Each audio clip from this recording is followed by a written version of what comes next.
దగ్గరలోనే grove park, Hyderabad లో అతిపెద్ద lake scented villa community, 884 Spanish model XXX villas తో ఎట్ దుండిగల్ గాగిల్లాపూర్. www.pranit.com 9959615837. మీరు అనుభవజ్ఞులు 10 ఏళ్ళు బాగా చేస్తారని కదా. మీరు చేసిన ఈ దురాఘాతాలని కడుక్కొని బాగు చేయటానికి నిజంగానే మాకు రేపు తెలుస్తుంది. మీరు చేసినటువంటి ఈ కార్యక్రమాలకి నిజంగా మేము వాటిని చేసుకోవాలంటే మాకు ఇబ్బంది అధ్యక్ష. మేము కాదంటలేదు. మామూలుగా రాష్ట్రం ఉండుంటే 2014లో రెవెన్యూ సర్ప్లస్తో ఈ రాష్ట్రం మనకు వచ్చినట్టుగా అది మా చేతుల్లో పడి ఉంటే ఇప్పటికల్లా ఈ రాష్ట్రం అద్భుతంగా బోతల స్వర్గంగా మారేది. అప్పులు కుప్పగా రుణ ఊబిలో కూరుకొని పోయి డెట్ ట్రాప్లో పడిపోయి ఇటు ఉద్యోగాలు లేక అటు పరిశ్రమలు రాక నీటిపారుదల లేక ఏమీ లేక జనం అల్లాడిపోతూ ఈ రకమైన బాధల్లో ఉండేవాళ్ళు కాదు అధ్యక్ష. అన్నీ వస్తాయి అధ్యక్ష. మేము అన్నీ ఈ బాధలు కష్టాలు ఇబ్బందులు తెలిసినటువంటి వ్యక్తులుగానే ముందు ప్రజలందరికీ చెప్పి ఈ వాస్తవ పరిస్థితులన్నీ తెలియజెప్పి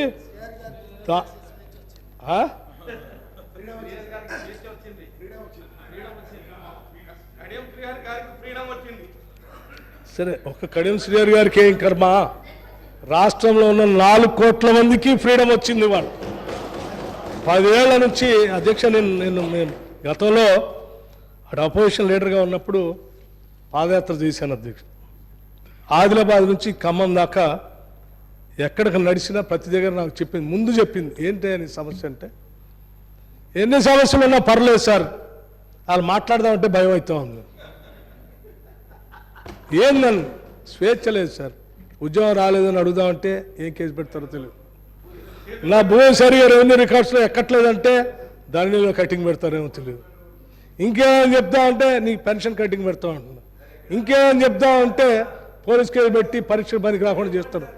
అంత భయంగా రాష్ట్ర వ్యాప్తంగా ఆదిలాబాద్ నుంచి ఖమ్మం వరకు ఇది నడిచిన ప్రతి దగ్గర చెప్పినట్టు సమస్య. వాళ్ళు చెప్పింది ఒకటే, మేము ఎన్ని సమస్యలైనా భరించడానికి సిద్ధమే, కానీ తెలంగాణ ప్రజలుగా మేము కోరుకున్నది ఏంటంటే మాకు నచ్చినట్టుగా మేము మాట్లాడతాం, నిర్భయంగా స్వేచ్ఛగా మా భావ స్వేచ్ఛని వ్యక్తపరుస్తాం. అది మా తెలంగాణ మాకున్నటువంటి సాంప్రదాయం సంస్కృతి. ఈరోజు దాన్ని కోల్పోయాం. దాన్ని తిరిగి పొందడం కోసం ఏ స్థాయికైనా పోరాడదాం సార్. మిగతా సమస్యలన్నీ పరిష్కారం తర్వాత చూసుకుందాం. రాష్ట్రం వస్తే అన్నీ వస్తాయి, ముందు స్వతంత్రం రావాలని చెప్పి ప్రతి ఒక్కళ్ళు చెప్పారు. చెప్పినట్టుగానే మొన్న సాధారణ ఎన్నికల్లో ఆదిలాబాద్ నుంచి ఖమ్మం వరకు రాష్ట్ర ప్రజలు తీర్పిచ్చారు, స్వతంత్రాన్ని కోరుకున్నారు, స్వతంత్రం తెచ్చుకున్నారు. అందుకే ఈరోజు ఒక పెద్దలు మాజీ ఉప ముఖ్యమంత్రులు కడియం శ్రీహరి గారితో పాటు రాష్ట్రంలో ఉన్నటువంటి 4 కోట్ల మందికి వాళ్ళ స్వాతంత్రం వచ్చింది. చివరికి బీఆర్ఎస్ పార్టీలో ఉన్న శాసనసభ్యులకి మాజీ మంత్రులకు కూడా పూర్తి స్వేచ్ఛ వచ్చింది.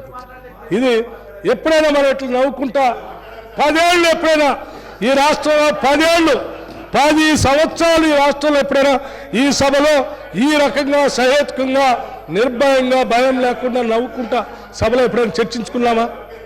ఉందా అధ్యక్ష? ఎప్పుడు లేదు కదా. సో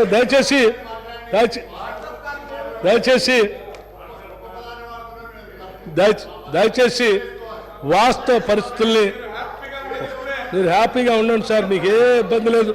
మీకు స్వేచ్ఛను ప్రసాదిస్తాం. మీరు స్వేచ్ఛగా బ్రహ్మాండంగా మీరు ఈ రాష్ట్రం కాంగ్రెస్ ఇందిరమ్మ రాజ్యంలో స్వేచ్ఛగా హాయిగా బతుకొచ్చండి. ఎవరు ఏది కావాలంటే అది మాట్లాడచ్చు. మొన్నే మా ముఖ్యమంత్రి గారు చెప్పారు, ప్రజాస్వామ్యంలో మాట్లాడే హక్కు, ప్రశ్నించే హక్కు కూడా ఉండాలని. ఒకవేళ ఆ ప్రశ్నించే హక్కు అవసరం ఇక్కడ దొరకపోతే నిరసన తెలిసేటువంటి హక్కు కూడా ప్రతిపక్షాలకు ఉండాలని. ఆ నిరసన తెలిపే హక్కును కూడా లేకుండా మీరు చేశారు. కానీ మేము మాత్రం అన్ని తెరిచి పెడుతున్నాం. ప్రతిపక్షాలు వాళ్ళు స్వతంత్రంగా చెప్పుకోవచ్చు. అవసరమైతే నిరసన తెలియజేయడం కోసం మీరు బంద్ చేసినటువంటి ప్రదేశాన్ని ఓపెన్ చేసి ప్రశాంతంగా మేము నిరసన కూడా తెలియజెప్పుకోవచ్చు అని చెప్పి మననే ప్రకటన కూడా చేసి రైట్ ప్రకటించాం కదండి. నిరసన తెలియజేసుకోవడానికి కూడా స్వేచ్ఛను ప్రకటించాం కదా. మీరు నిరసన తెలియజేయడానికి కూడా స్వేచ్ఛను ప్రసాదించాం. అందుకే మీరు స్వేచ్ఛగా ఇందాక పొద్దున పోడియం దాకా రాగలిగారు. పోడియం దాకా రాగలిగారంటే మీకు స్వేచ్ఛ ప్రసాదించమని హాయిగా. అధ్యక్ష నేనేమన్నా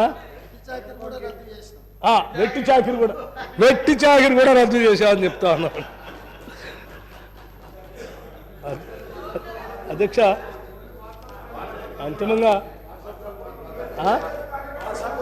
అట్లేదు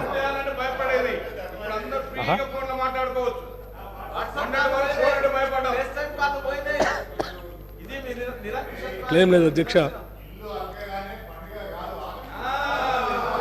ఎందుకు మేము అట్లా అనుకోవట్లేదు అధ్యక్ష. మేము పండగని అనుకోవట్లేదు. ఇది మాది బాధ్యతగా భావిస్తూ ఉన్నాం.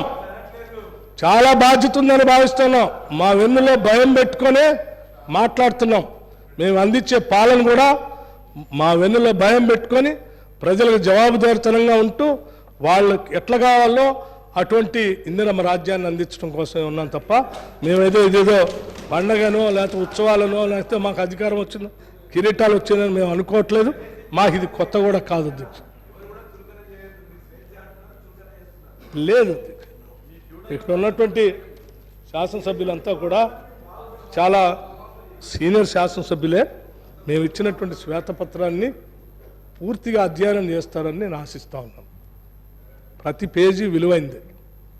సరే, కొద్దిమంది సభ్యులు హరీష్ రావు గారు ఇందా మాట్లాడుతూ దీంట్లో తప్పులు తడకలు ఉన్నాయని చెప్పారు. తప్పులు తడకలు ఏం లేవు హరీష్ రావు గారు. మీరు కాకపోతే మీకెవరో తప్పుడు ఇన్ఫర్మేషన్ ఇచ్చినట్టుంది. దాన్ని సరి చేసుకోవాల్సిందిగా మీకు కోరుతూ, ఉదాహరణకి మీరు కర్ణాటక బడ్జెట్కి సంబంధించి మాట్లాడుతూ ఎస్టిమేటెడ్ బడ్జెట్కి యాక్చువల్ బడ్జెట్కి చాలా తేడా ఉంది, నేను క్యాగ్ రిపోర్ట్లోనే ఇందులో చూశాను, ఆ తప్పు ఉందని చెప్పారు. 2021-22 బహుశా మరి కర్ణాటక రాష్ట్రానికి సంబంధించిన బడ్జెట్ పేపర్ల కాపీనే నేను తెప్పించా. ఈ పుస్తకంలో శ్వేతపత్రంలో చూపించింది కేవలం దీంట్లో ఉన్నది బడ్జెట్ పేపర్లు, వాళ్ళ రాష్ట్ర బడ్జెట్ పేపర్లు. ఇది కర్ణాటకలో కూడా ఉంది, కర్ణాటక భాషలో కూడా ఉంది. ఇది 2021-22కి సంబంధించి 2,31,642 కోట్లు స్పష్టంగా బడ్జెట్ ఎస్టిమేట్స్ స్పష్టంగా రాసింది. ఇది కావాలంటే నేను వారికి కాపీ పంపిస్తాను, ఇది తీసుకోమ్మా. చాలా ఎక్స్క్యూజ్ మీ, ఇది వారి ద్వారా గౌరవ సభ్యులకు పంపించండి. అట్లాగే అధ్యక్ష ఇంకొన్ని విషయాలు కూడా చెప్పారు హరీష్ రావు గారు మాట్లాడుతూ.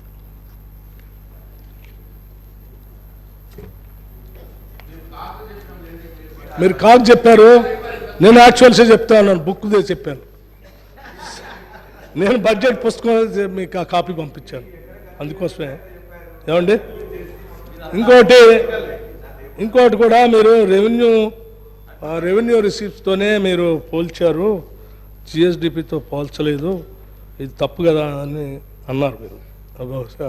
టేబుల్ నెంబర్ 8 అధ్యక్ష, ఏది మీరు ఎఫ్ఆర్బిఎం లిమిట్ దాటుతున్నారని చెప్పినప్పుడు మీరు మాట్లాడుతూ ఇందులో అన్ని తప్పులు తడకలు ఉన్నాయని కర్ణాటక బడ్జెట్కి సంబంధించి ఒకటి ఉదాహరించారు. రెండోది దీన్ని ఉదాహరించారు. రెండోది టేబుల్ నెంబర్ 8 అధ్యక్ష, రెవెన్యూ దాంతోపాటు నేను జిఎస్డిపి సంబంధించి దాంతో కూడా నిష్పత్తిని టేబుల్ నెంబర్ 8లో ఉంది అధ్యక్ష, శ్వేతపత్రంలో. దయచేసి టేబుల్ నెంబర్ 8 చూస్తే మీకు అర్థం అవుతుంది.